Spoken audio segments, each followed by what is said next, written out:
अभी हम लोग क्या करने वाले हैं, इलेक्ट्रिक पोटेंशियल का कल एक फॉर्मूला लिखे थे। कौन सा फॉर्मूला? V बराबर W divided by Q naught, work done per unit.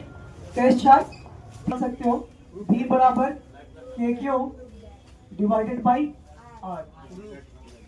ठीक है, proof that V is equal to KQ divided by R। इसको प्रूफ करना है। ठीक है, कर ले प्रूफ। देखो हमारे यहाँ पे कौन सा चार्ज है? क्यू चार्ज है। यहाँ इंफिनिटी से इस क्यू नॉट चार्ज को उठा के इस पॉइंट पी पे लेके आ रहे हैं, और इस पॉइंट पी से क्यू चार्ज का जो दूरी है वो कितना है? आर है। तो यहाँ पे हमारा क्या हो गया? क्यू नॉट आ गया। ठीक है, यहाँ पे हमारा क्या आ गया? क्यू नॉट आ गया। अब सुनो, यहाँ पे work done infinity to P हुआ है, इंफिनिटी टू पी। तो अगर हम बात करें यहाँ पे इस पॉइंट पी पे इस क्यू चार्ज की वजह से इलेक्ट्रोस्टैटिक फोर्स एफ ई लगेगा। हाँ, और इस इलेक्ट्रोस्टैटिक फोर्स को बैलेंस करने के लिए यहाँ पे क्या फोर्स लगेगा? F external. ठीक है, तो यहाँ पे हमारा जो फॉर्मूला बनेगा, work done is equal to F external dot d r, और यहाँ पे हम शॉर्टेज डिस्टेंस क्या ले लेते हैं? डी आर ले लेते हैं। ठीक है, तो F external dot d r बनेगा हमारा। ठीक है, F external dot d r. अब दोनों साइड इंटीग्रेट कर दो, F external dot d r. अब क्या करें हम लोग? लिमिट पुट करें, आर टू इंफिनिटी, यहाँ पे भी आर टू इंफिनिटी। ठीक है, F external dot d r है तो क्या लिख सकते हैं? R to infinity F external d r cos theta. लिख सकते हैं ना। अब देखो, एफ एक्सटर्नल और डी आर के बीच जो रिलेशन बन रहा है हमारा 180 डिग्री का एंगल बन रहा है। यहाँ पे भी तुम ऐसे भी देख सकते हो, एफ एक्सटर्नल और इलेक्ट्रोस्टैटिक फोर्स के बीच जो रिलेशन बन रहा है वो कितना डिग्री का बन रहा है? 180 डिग्री। एफ एक्सटर्नल और डीआर में भी, तो यहाँ पे हम थीटा का वैल्यू क्या मेंशन कर सकते हैं? 180 डिग्री। दोनों का डायरेक्शन अलग अलग है, तो क्या लिखो? R to infinity F external d r cos 180 degree. ठीक है, अब ये cos 180 का वैल्यू कितना आ जाएगा? cos 180 का वैल्यू कितना आ जाएगा? R to infinity F external into d r. Cos 180 का वैल्यू कितना आएगा? -1। ठीक है, अब एफ एक्सटर्नल किसके इक्वल है? एफ इलेक्ट्रोस्टैटिक के वैल्यू यहाँ पे पुट कर दो, आर टू इनफाइनाइट क्या होगा? K q naught divided by r square into क्या? D r. और निगेटिव साइन माइनस होगा, यहाँ पे नेगेटिव साइन क्या होगा? Minus k q naught into d r divided by r square. ठीक है, ये बात समझ में आ रही है सबको? अब क्या करो, माइनस के क्यू नॉट को बाहर कर लेते हैं, माइनस के क्यू नॉट को बाहर कर लेते हैं, तो क्या होगा? R to infinite 1 by r square d r, 1 by r square d r. तुम लोग को सिखाए हुए थे ना integration 1 by x square d x. ठीक है, तो क्या होता था? एक्स के पावर -2 कर दे, डी एक्स कर दे। इसका इंटीग्रेशन क्या होता था? 1 इजिकल एक्स के power n d x is equal to x के power n+1 divided by n+1 plus c. तो यहाँ पे पावर कितना है? -2 पुट कर दो, x के पावर -2 + 1 डिवाइडेड बाई -2 + 1। ठीक है, तो ये क्या बनेगा तुम्हारा? x के पावर -1 डिवाइडेड बाई -1, यही होगा ना? ठीक है, तो ये क्या बन जाएगा तुम्हारा? 1 बाई -1 बाई x, यही बनेगा ना? -2 + 1 -1, ठीक है। तो हम इसको कैसे लिख सकते हैं डायरेक्टली, क्या लिख सकते हैं, क्या लिख सकते हैं, minus k q not, minus k q not, और यहाँ पे लिमिट हो जाएगा -1/r, r टू इंफिनिटी, बात नहीं करिए नहीं तो हम सीधे क्लास से बाहर कर देंगे हम आपको, r टू इंफिनिटी। तो ये हमारे क्या आ जाएगा, work done is equal to क्या आ जाएगा, minus k q into limit put करो, फाइनल लिमिट क्या होगा, -1/इनफाइनाइट माइनस ऑफ 1/r, अरे यस और नॉट, 1/इनफाइनाइट क्या हो जाएगा, 0, माइनस माइनस क्या हो जाएगा, प्लस, तो ये क्या बनेगा, माइनस के क्यू नॉट, ये क्या हमारा क्यू नॉट है ना, k q naught divided by r, ये हमारा कहां से कहां तक का था, इनफाइनाइट टू पी,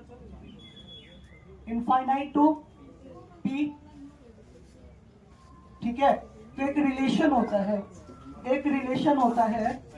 क्या रिलेशन होता है उसको देख लेते हैं।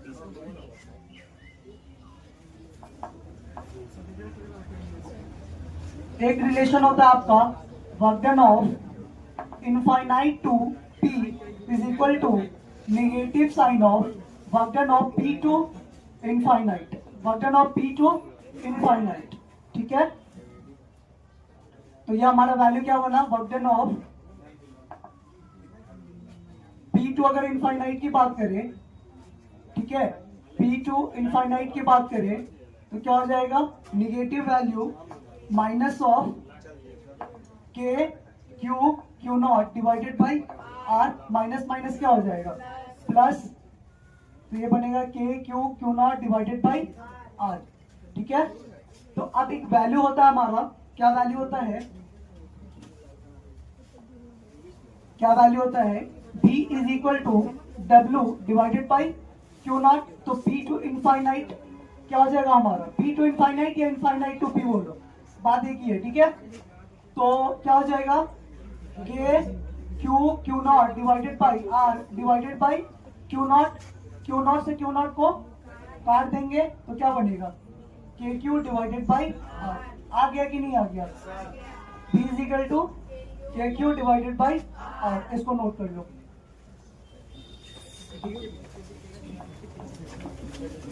एक बार फिर से समझ ले, क्या कर रहे हैं, क्यू नॉट को कहाँ लेके आ रहे हैं, इलेक्ट्रिक फील्ड के रीजन में एट पॉइंट P पे, ठीक है। यहाँ से क्यू चार्ज का इस क्यू नॉट के बीच का दूरी कितना है, हम यहाँ पे छोटा सा दूरी क्या मान ले, dr मान लिए, ठीक है।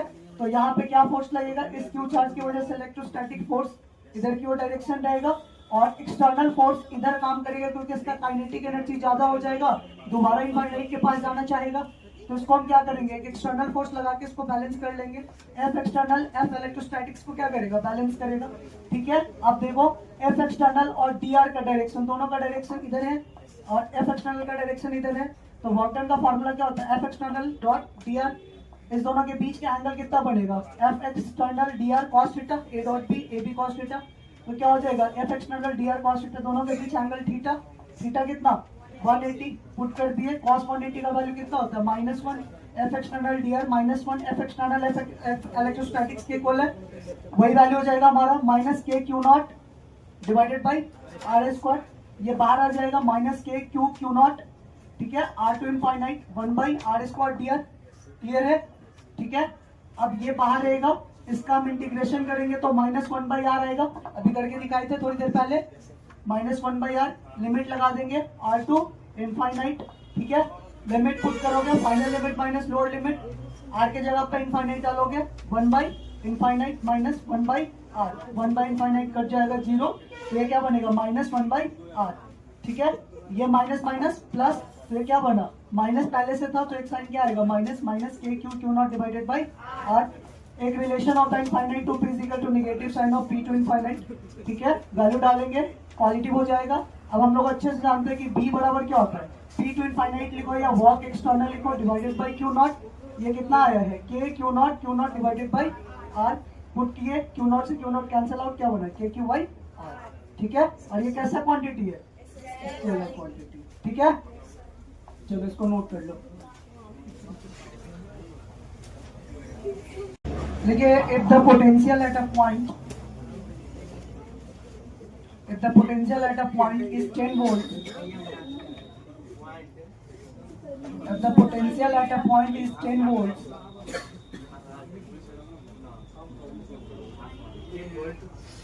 then what work will be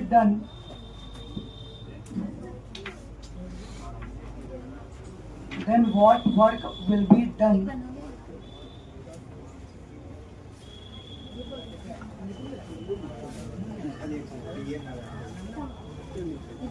in bringing a charge of 2 coulombs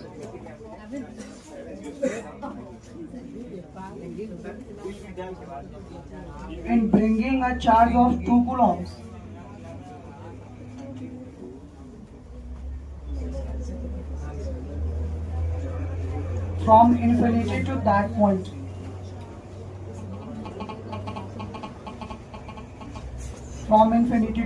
बन गया है सबका?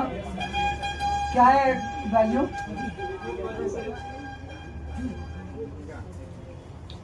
क्या है?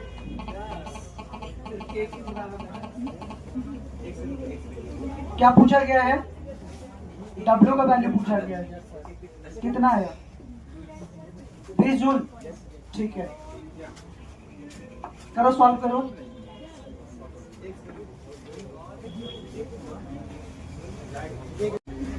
आया वैल्यू की नहीं? क्या क्वेश्चन में क्या गिवन था? P इक्वल टू कितना था? और क्या दिया हुआ था? Q इक्वल टू कितना था? 2 कूलॉम। तो क्या पूछा था? W। तो फॉर्मूला होता है B इक्वल टू W बटे Q। तो W बराबर क्या हो जाएगा? B into Q। ठीक है, तो B का वैल्यू कितना है और Q का वैल्यू तो कितना आ जाएगा? ठीक है, चलो बहुत बढ़िया। एक वैल्यू करो, एक क्वेश्चन और करो। अगर मान लो कि यहाँ पे 10 माइक्रो कूलम का चार्ज है, ठीक है, यहाँ से 9 मीटर पे इलेक्ट्रिक पोटेंशियल का वैल्यू क्या होगा इस पॉइंट P पे? V नेट निकालो इसको।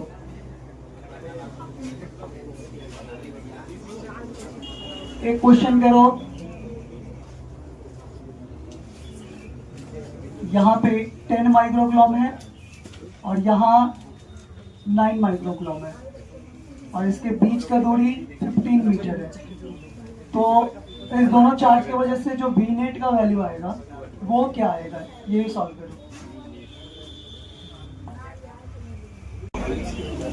देखो क्या करना है, V बराबर V एट पॉइंट P ना KQ डिवाइडेड बाई R।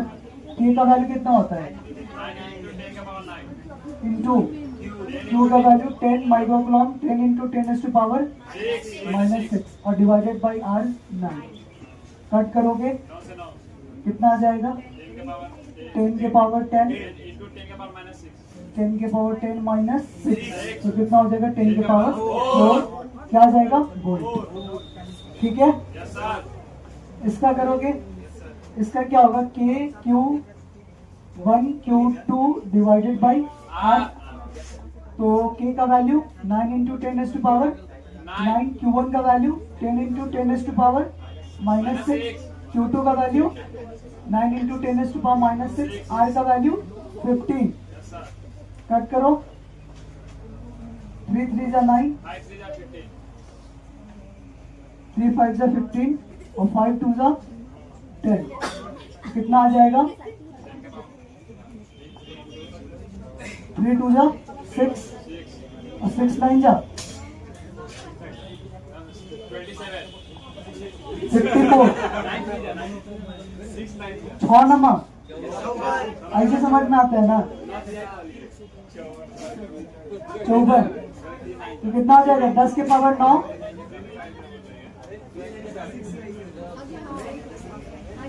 3 दूना 6, नंबर 54, और कितना आ जाएगा 10 के पावर 9 माइनस 6 और माइनस 6, कितना हो जाएगा 54 गुने 10 के पावर 6 12, 10 के पावर माइनस 3, 54 इंटू 10⁻³ वोल्ट आया। किस किस का याद करा करो तो, 1 2 और बच्चा, चलो करो, कितना आया? हाँ अरे समझा देते थे, मिनट क्या निकालोगे? इस बी चार्ज की वजह से इस पे B1 और इस सी चार्ज की वजह से ये पे B2, तो बी नेट क्या होगा B1 प्लस B2। किसी एक का वैल्यू निकाल लोगे क्योंकि सेम है, 2 से गुना कर देंगे, दोनों का वैल्यू B ही आएगा, यानी हम कह सकते हैं 2B। हाँ तो B का वैल्यू कितना है? B का value KQ divided by R, क्या हो जाएगा 2 इंटू K का वैल्यू 9 इंटू 10⁻⁹, Q का वैल्यू 3 माइक्रोकूलम, तो 3 इंटू 10⁻⁻6 डिवाइडेड बाई R का वैल्यू 3, ठीक है, इतना वोल्ट होगा। कैलकुलेट करो कितना आ रहा है,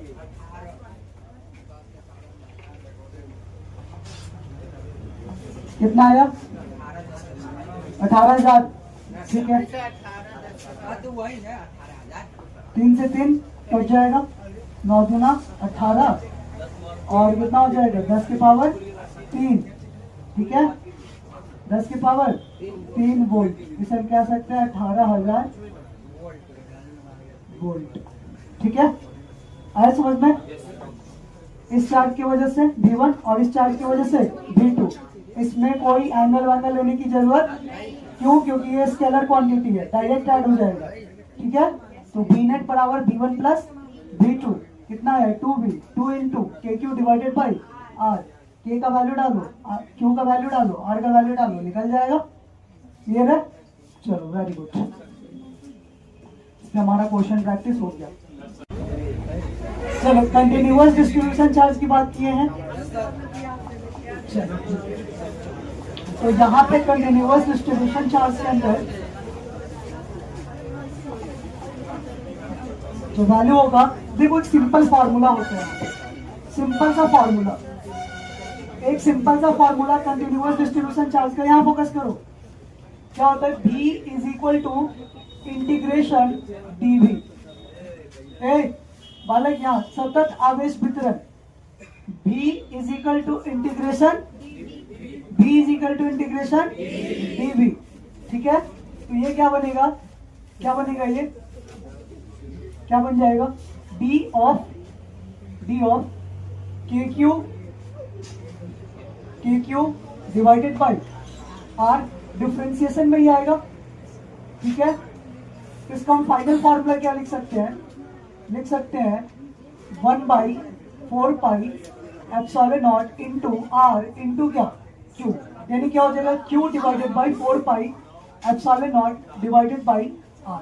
इसको नोट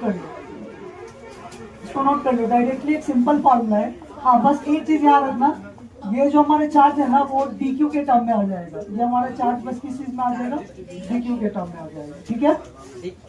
हाँ हो गया, बस इतना ही है इसमें।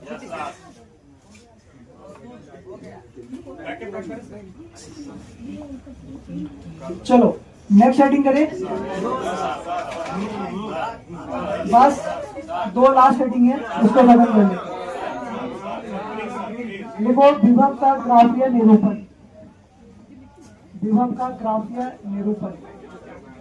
Graphical representation of electric potential, बहुत सिंपल है, ज्यादा नहीं पढ़ेंगे, कम पढ़ेंगे। विभव का ग्राफीय निरूपण,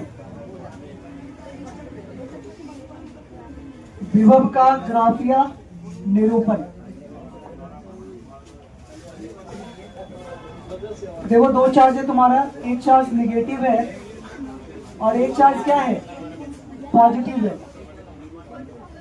निगेटिव चार्ज और पॉजिटिव चार्ज के बीच जो ग्राफ का रिप्रेजेंटेशन आएगा वो कुछ ऐसा आएगा, ठीक है। यहाँ तुम्हारा वाई एक्सिस पे इलेक्ट्रिक पोटेंशियल होगा और एक्स एक्सिस पे तुम्हारा ये एक्स का डायरेक्शन ऐसे होगा, ठीक है। ये तुम्हारा नेचर होता है। यहाँ फोकस करो, ये केस 1 है, ये केस 1 है। जब दोनों चार्ज क्या हो, अपोजिट हो, तो ग्राफ का रिप्रेजेंटेशन कुछ ऐसा होता है, ठीक है। बस नेचर देखना है ग्राफ का। अगर दोनों चार्ज, केस 2 ले लेते हैं, अगर दोनों चार्ज सेम हो जाए, दोनों चार्ज प्लस हो जाए, प्लस क्यू प्लस क्यू, तो ग्राफिकल रिप्रेजेंटेशन कुछ ऐसा नेचर का होगा, ठीक है। ये तुम्हारा भी होगा वाई एक्सिस पे और एक्स एक्सिस पे ये तुम्हारा एक्स होगा। इसको नोट कर लो, बस इतना ही। माइनस माइनस में रहेगा तो सेम यही हो जाएगा तुम्हारा। In an electric field, potential difference between 2 points A and B is defined as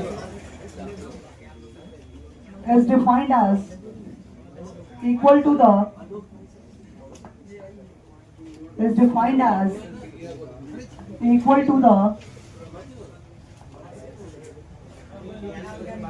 बात नहीं करिए, is equal to the amount of work done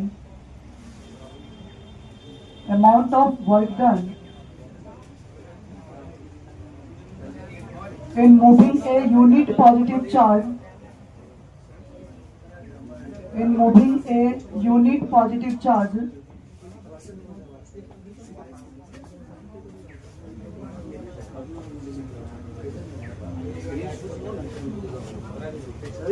from point A to point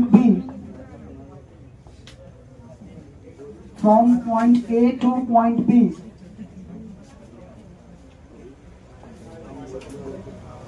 formula लिख लेना, that is VB minus VA is equal to W बटे Q naught.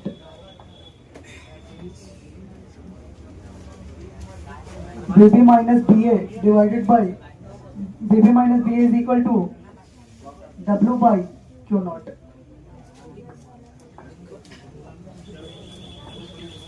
A और B के बीच का potential difference W by Q naught के बराबर होता है, ठीक है। और तुम लोग अभी देखे थे, क्या देखे थे, दो चार्ज के बीच Q1 Q2 के बीच क्या है, दूरी R है। तो इस दोनों के बीच इलेक्ट्रिक पोटेंशियल का वैल्यू कितना लिखे थे, K Q1 Q2 divided by R। इसको भी लिख लो नीचे में। चलो कल